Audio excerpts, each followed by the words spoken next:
Presentation.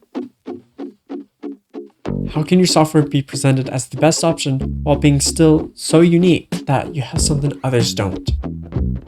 And even if you're not the dominant player in your niche, this uniqueness still brings new users that keep renewing their subscriptions again and again. Well, you don't even need new features.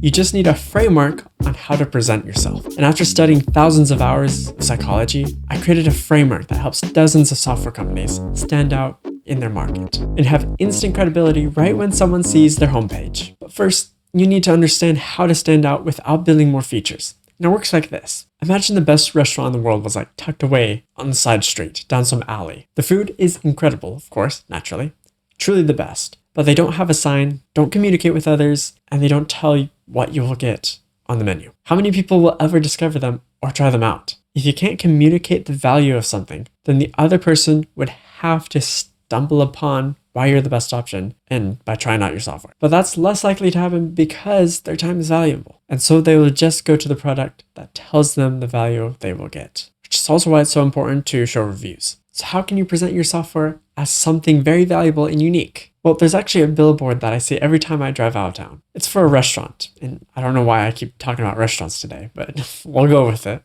And on the billboard, it says, "Just like mom used to make," which I thought was pretty fun. But think about it. They don't just list ingredients, flour, sugar, eggs.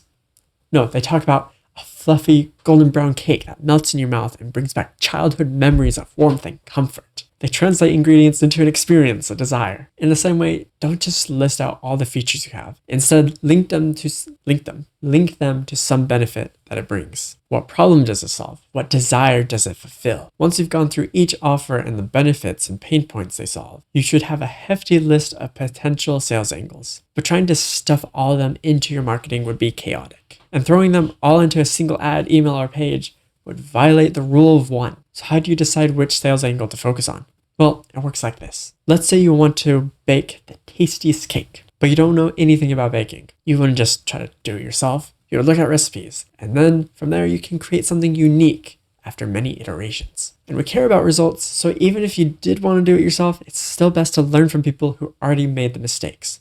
That's why you want to look at your successful competitors or others in similar niches and what they're doing. They're smart. They have already done a lot of work to find out what works. They spend money on their messages, so those messages must be making them money. So find out what their main ideas are that your rivals are using in their ads, emails, and websites. And make a list of these ideas, specifically any main desire, fear, or idea that they specifically hit on. Then look at your own list of features and benefits that we just created and find overlap. These ideas are the best ones to use. They are proven to work because your competitors have already used them to get customers. No, we're not copying our competitors. We're seeing what we have in common. And then you do something unique with that information, just like altering the recipe that you found. Here's how to find out what your competitors are doing. For social media ads, use their special ad libraries. Just search for Meta ad library, LinkedIn ad library, or TikTok ad library, etc. For Google ads, think of words people would search for to find your competitors. Type those words into Google and look at their ads that pop up. For emails, sign up to your competitors' emails list. You'll start getting their emails and save the good ones in a special folder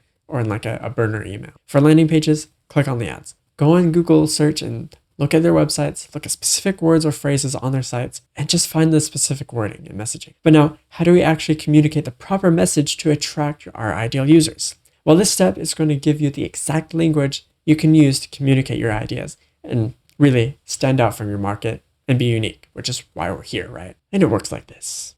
People sometimes don't know what they really want. If they were interviewed to a live massive audience, many would typically say what is socially acceptable. Just like you wouldn't say you hated your friend's fermented soybean dish right to their face. So sometimes we can't rely on what people directly say, but we can know indirectly. You'll want to look at forums, posts, reviews, etc. because that's where people really say how they feel. Look at desires, frustrations, and beliefs. But also look at the results they want because sometimes they don't know what feature they want or how to build it, if it's even possible. But they know the result they need. You can then use their wording in your marketing.